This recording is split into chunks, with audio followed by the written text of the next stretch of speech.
Is this thing on? It is. All right, I'm DaRock. Welcome back to the channel. We have another college basketball weekend preview.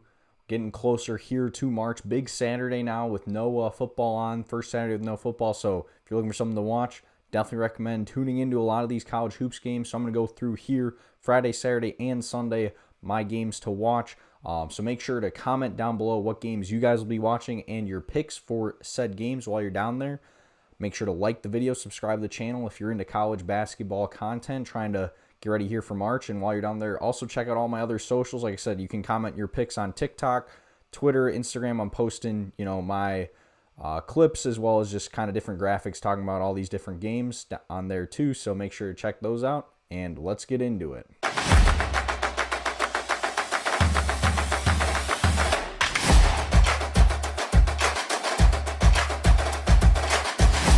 So we start here on Friday with the 13-5 Ohio State Buckeyes heading to the number 3 Michigan Wolverines, 17-1 on the year. This one's at 8 Eastern time on Fox.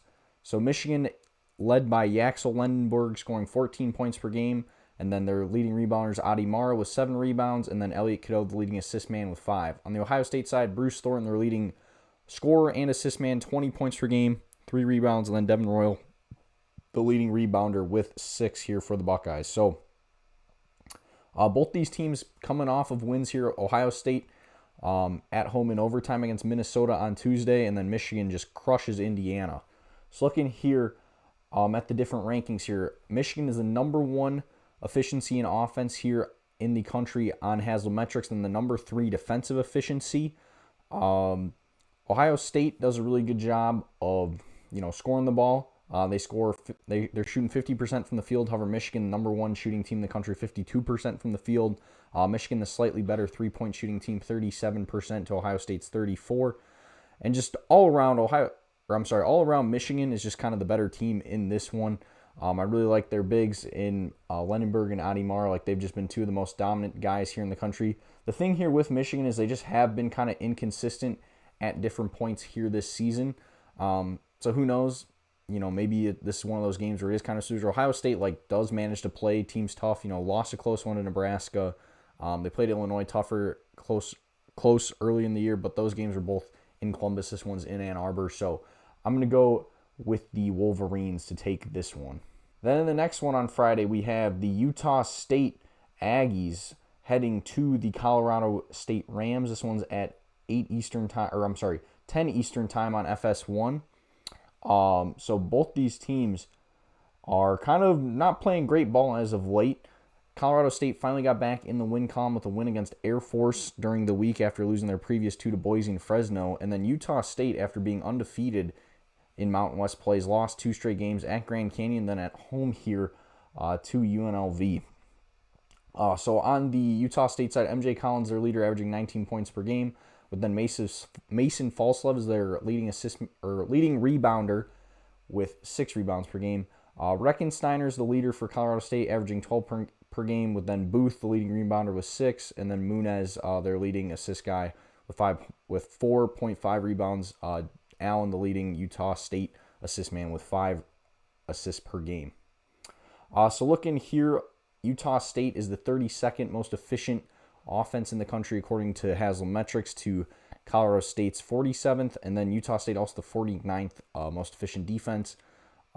These 2 teams from the floor, Utah State slightly better, 49% to Colorado State's 48%. 3-point shooting wise, Colorado State's second best efficiency here in the country, 41% to 35% from Utah State. So if the Rams could get hot in this one, maybe that's a chance where they can pull off here another upset at home, give Utah State their 3rd straight loss.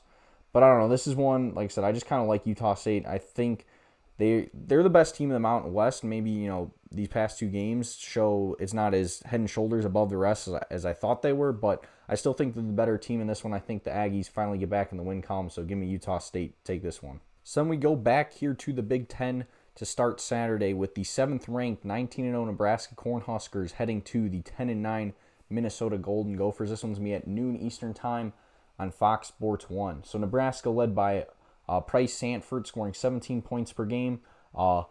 Boy Boy Buntutsel is their leading rebounder with 6 rebounds per game, and then Sam Hoiberg, the leading assist man, with 4. On the Minnesota side, Cade Tyson, their leading scorer with 20 points per game. Jalen Crocker-Johnson, leading rebound man with 6.8, and then Asuma, the leading assist man, with 4 assists per game. So Minnesota, like I mentioned, lost a close one at Ohio State during the week in overtime, battled hard, but that's now their 4th straight loss here for the Golden Gophers.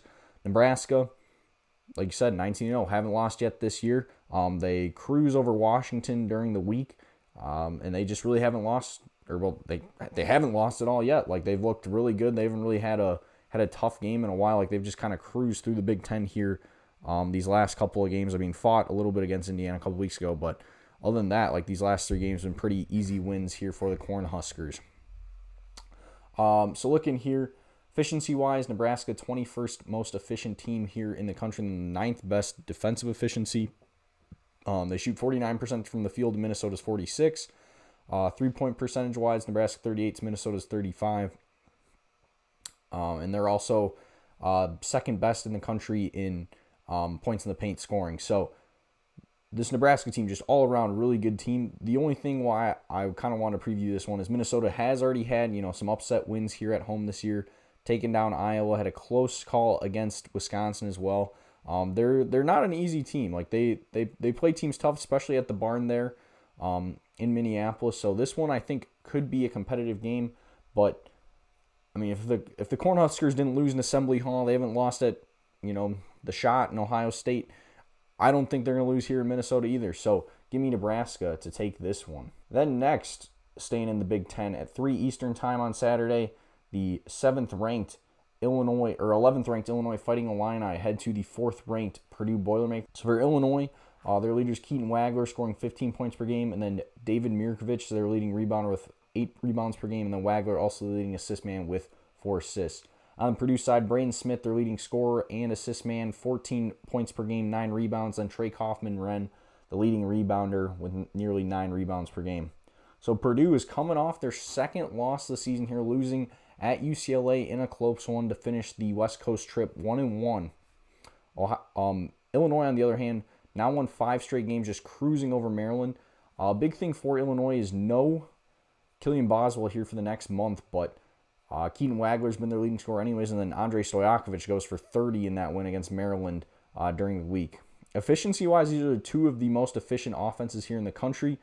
Purdue's number 2, Illinois' number 3. So both teams that can really fill the bucket, score a lot of points. Looking here, Illinois is the 3rd best in allowing free throw attempts per game, but Purdue's the best. So these 2 teams also, good defenses. Don't allow teams to get to the foul line. Field goal percentage wise, Purdue's the 2nd best shooting team here in the country, 51% from the field, and then 14th best 3-point shooting team, 39%. Illinois 47% from the field to Purdue's 36%. So these 2 teams are like the class of the Big Ten here, outside of Michigan and Nebraska. So like teams that are right there in the mix. Like, honestly, Purdue's probably, they're the 2nd highest ranked team behind Nebraska. Like, they're probably my pick here to win the Big Ten at this very moment. But this is kind of like a test for Illinois to see, are they in that same class as Purdue?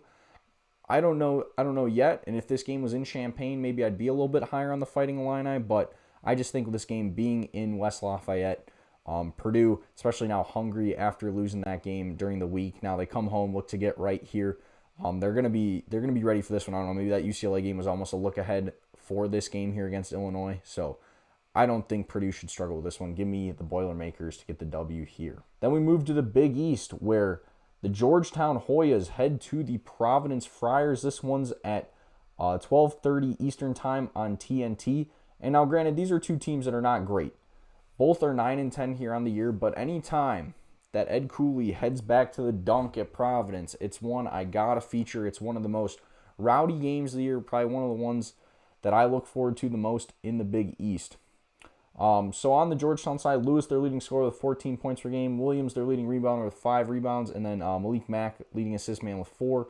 On the Providence side, Justin Edwards, their leading scorer and assist man, 17 points per game and 3 assists. Aruno Mose is their leading rebounder with 7 rebounds per game. So neither of these teams have been playing great ball in their last games. Georgetown has now lost 5 straight games. Granted, they played Creighton close, like that was an overtime loss, and they ended up, the UConn game, they only lost by 2, so they're in that one too. Providence, coming off a loss against Marquette on Monday. Before then, they did beat Creighton, but other than that, same thing. 1-4 in their last 5, and also did play UConn pretty close. So these are two teams, like, not great teams, but I think it's going to be a scrappy game. There's a lot of hate here. Looking shooting percentage-wise, Providence shoots 47% from the field. Georgetown's 44%. Providence shoots 36% from 3 to Georgetown's 32%. Georgetown 34th in the country in points in the paint.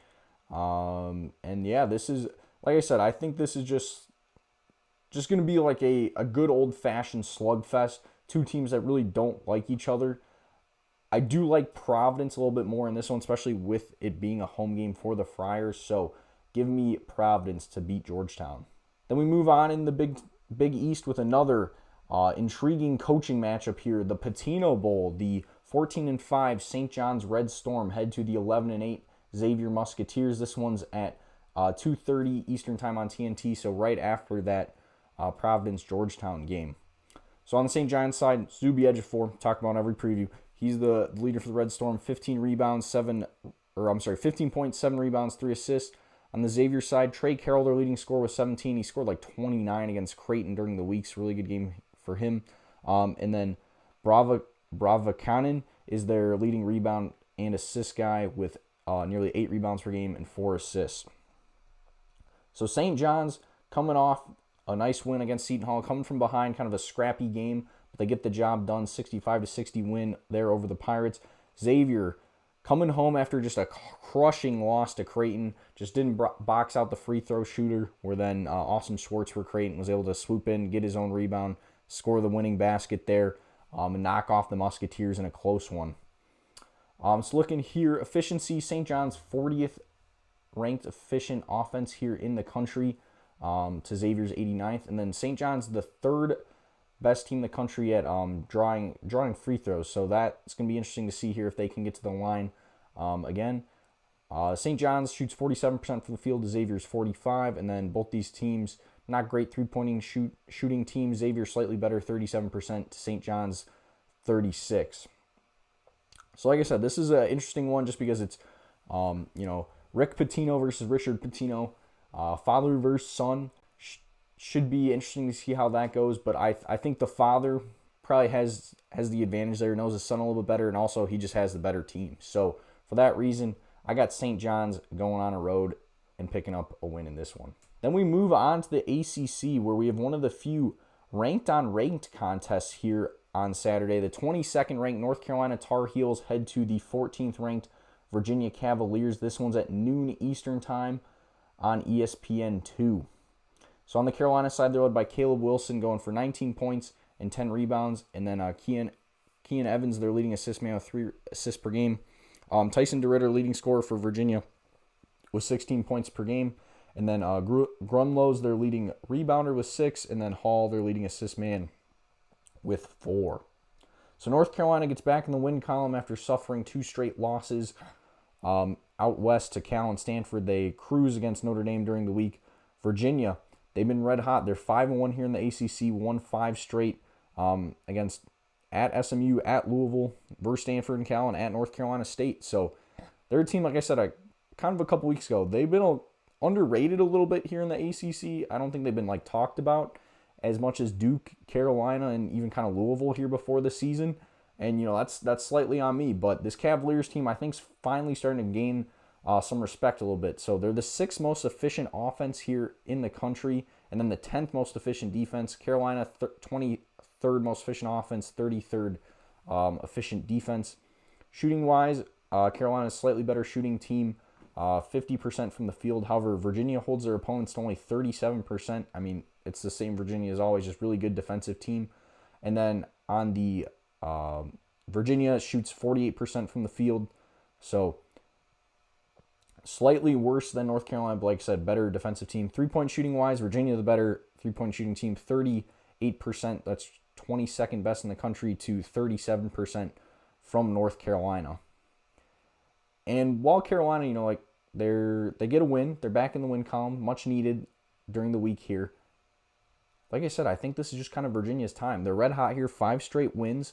I just kind of worry about Carolina's ability to defend, especially just with how good of a defensive team that Virginia is. Like, I think they could kind of muck this up, make this a lower scoring game, really kind of try to take away Caleb Wilson. And then Henry Vasar is also really another solid player for Carolina that I want to mention. But like I said, those two guys have kind of been struggling a little bit here defensively, so we'll see if they can maybe turn it on. Like I said, I think they're probably the 2 best players on the floor, but I just kind of like Virginia's team a little bit better here, so give me the Cavaliers to get this win at home. Then now moving on to the SEC, we start with the 21st ranked Georgia Bulldogs, 16-3 on the year, heading to the 11-8 Texas Longhorns. This one's at 1 Eastern time on the SEC network. So for Georgia, Wilkinson's their leading scorer with 17 points per game. Creel, their leading rebounder with 6 rebounds per game, and then Millender, leading assist man with 3 assists per game. On the Texas side, Dalen Swain, their leading scorer and rebounder and assist man. He just leads all their categories. 16 points, 7 rebounds, 3 assists. So Georgia gets a nice win here against Missouri on the road. Now 2 straight wins here for the Bulldogs, 4-2 in the SEC after taking down Arkansas at home last weekend. Then, yeah, nice win at Missouri. Texas, after their great week, 2 weeks ago, upsetting Alabama and Vanderbilt, now 2 straight losses, close one to their rivals A&M, and then losing another close one at Kentucky during the week. So efficiency-wise, Georgia, 36th most efficient offense in the country. However, Texas is 18th most efficient, but Georgia 27th in defensive efficiency. Shooting-wise, Texas shoots it slightly better, 48, nearly 49% to Georgia's 47. From 3, Texas shoots 34% to Georgia's 31. So the numbers here actually kind of maybe favor Texas a little bit in this one. Plus this one being in Austin could make for an interesting contest. But I don't know. I just think Georgia, they're kind of sneaky underrated here. Blue Kane's another really good guard for them, for the Bulldogs. That's not one of their leaders in the statistics. So I just think the Bulldogs have the better team. Like I said, if Texas was still, riding high off those 2 upsets from last week and hadn't suffered 2 straight losses, maybe I'd like them to pull another one here. But just kind of how the Longhorns have been playing lately, I like the Bulldogs to go on the road and get the W. And then the other SEC game that I'm going to feature here this week, the Tennessee Volunteers, 12-6 on the year, head to the 17th ranked Alabama Crimson Tide, who are 13-5. So for Tennessee, Jacoby Gillespie, their leading scorer with 18 points and 5 assists, and then Carey, the leading rebounder, with 6. On the Alabama side, LeBaron Philon, leading scorer and assist man as well, 22 points and nearly 5 assists, and then Allen, leading rebounder, with nearly 8 rebounds per game.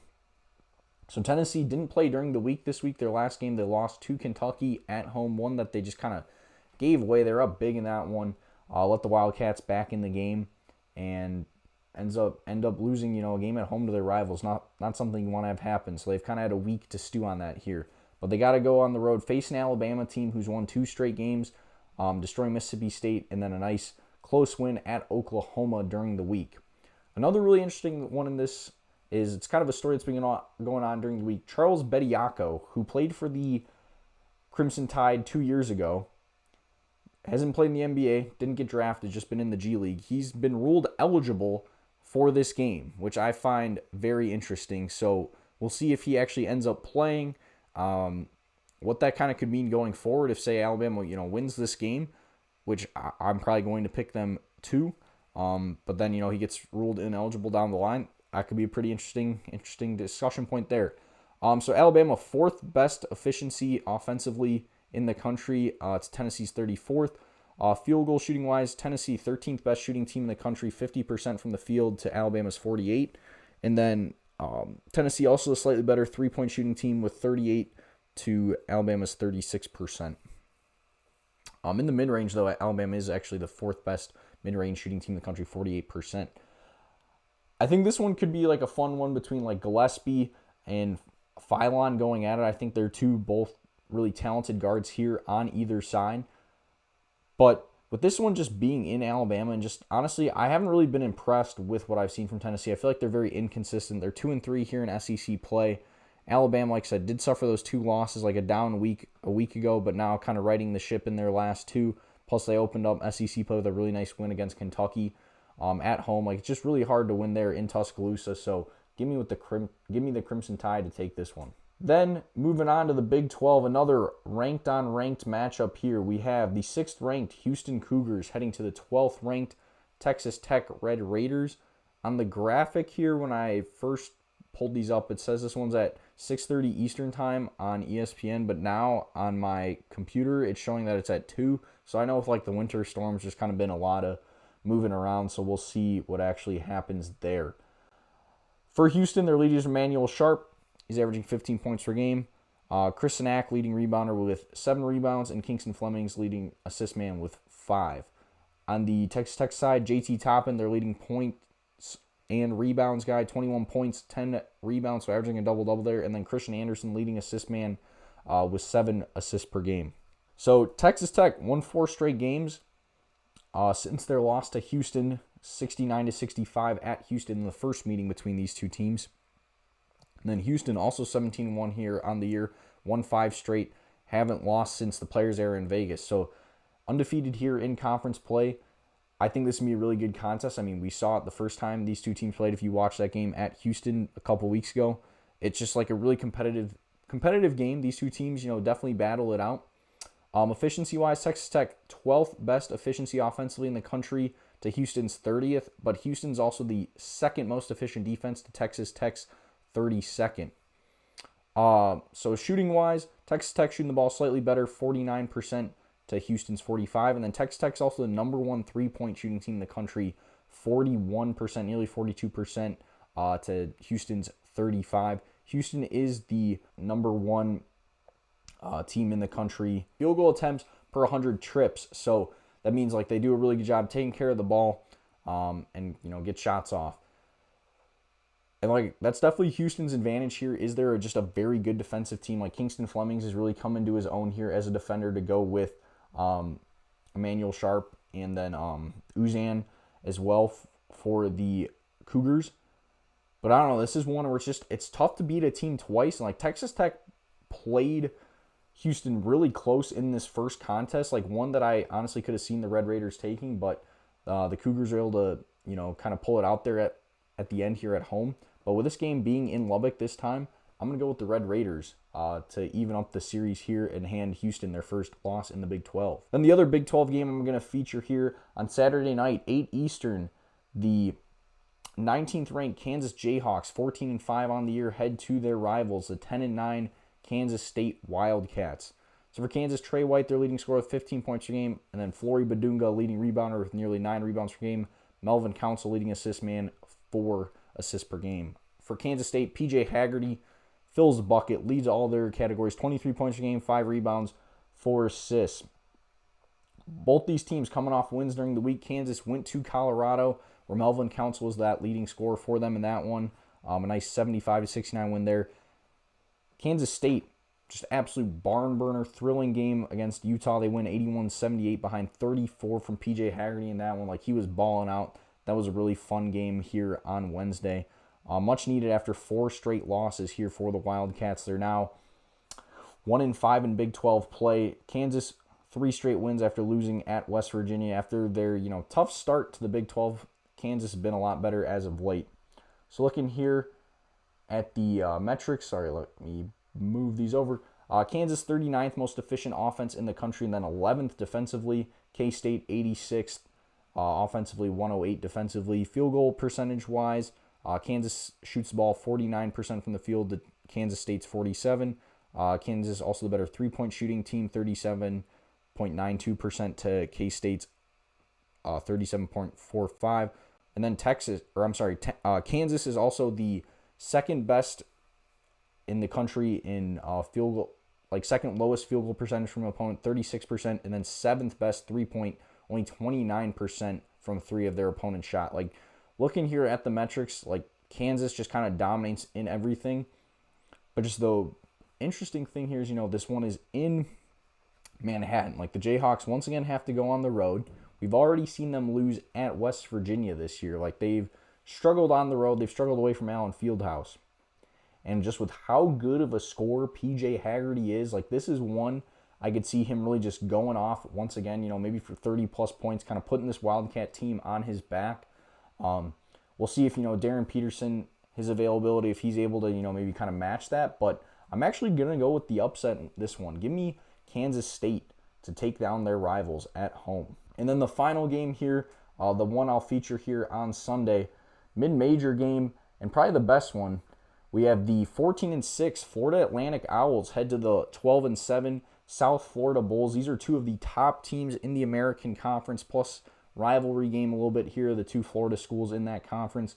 So for FAU, Devin Vanterpool, their leading scorer and rebounder, 15 points per game and 6.7 rebounds. And then Kenan Carl, their leading assist man with 3 assists per game. On the South Florida side, Isaiah Nelson, leading points and rebounds as well, 15 points, 9, nearly 10 rebounds. And then Brown, the leading assist man with 5 assists per game. These two teams, like I said, top of the conference here. Florida Atlantic, won 5 straight. They're 6-1 in the American. South Florida, 4-2 in the conference. Did lose 2 games ago at Wichita State, or versus Wichita State in overtime, but a nice win at UAB here on Thursday. Efficiency-wise, USF, 96th most efficient offense in the country. FAU, 112. Field goal percentage, Florida Atlantic shoots 47% from the field to South Florida's 42%. And then three-point shooting-wise, they're the better three-point shooting team as well, 34%. South Florida's 33%. They're also the second-best mid-range shooting team in the country, Florida Atlantic, shooting 50% from the field in the mid-range. Like I said, this is one, it's like a really big contest here in the American. FAU currently here in first. Now got to go on the road. And that is what makes me a little wary. However, South Florida maybe hasn't been as good as I kind of was hoping they were going to be this year. Plus, those of you that have been following this channel for a while here know I'm Owl Man. Know that I was all over this FAU squad. Again, none of those guys are still there, not even the coach. But when they went to the Final Four a couple years ago, like kind of they were my team. So I'm not going to pick against them if I'm featuring their game here. Give me Florida Atlantic. So wrapping up here, we'll just look at the rest of the games here around the country. On Friday, like I said, Ohio State, Michigan is like the D game, but then Marquette Butler at 8 Eastern on Fox Sports 1 could be a good one. Butler's projected to win that one, but Marquette is coming off a win here.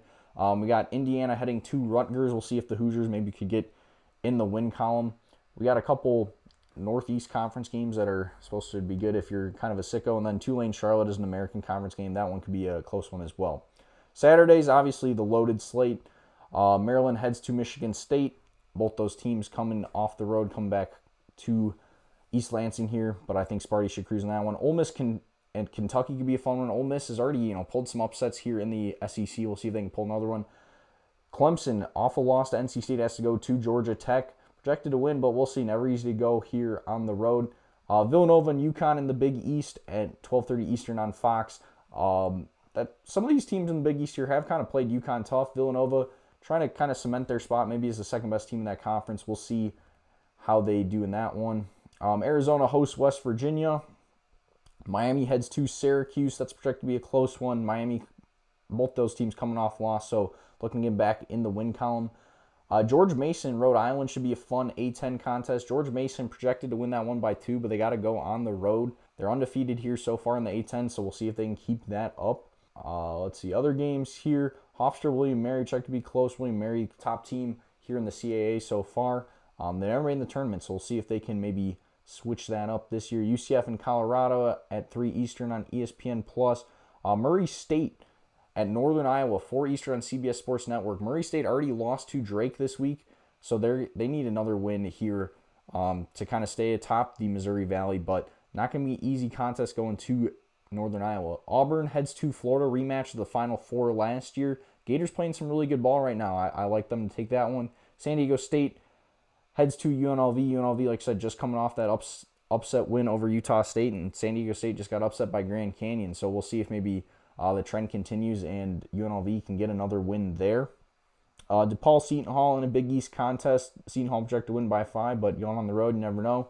Utah BYU round 2, 5:30 Eastern time on Fox. BYU won the first contest in a close one. We'll see now they head home, see how that goes. Wake Forest heads to Duke at 5:45 Eastern time on the CW. Vanderbilt and heads to Mississippi State, looking to get back in the win column against a not very good Mississippi State team. Northwestern remains out west, takes on UCLA after winning at USC. That Houston Texas Tech game is definitely kind of the best game in that window. UIC Bradley projected to be a close one at 8 Eastern on ESPN Plus in the Valley. LSU heads to Arkansas. The Razorbacks been playing really well. And then to wrap up the night, 10 Eastern time on CBS Sports Network, Cincinnati heads to Arizona State, finishing out their Arizona swing. Did not look great against the Wildcats. Now face the Sun Devils, who are not very good. We'll see how that goes. But that's going to wrap it up.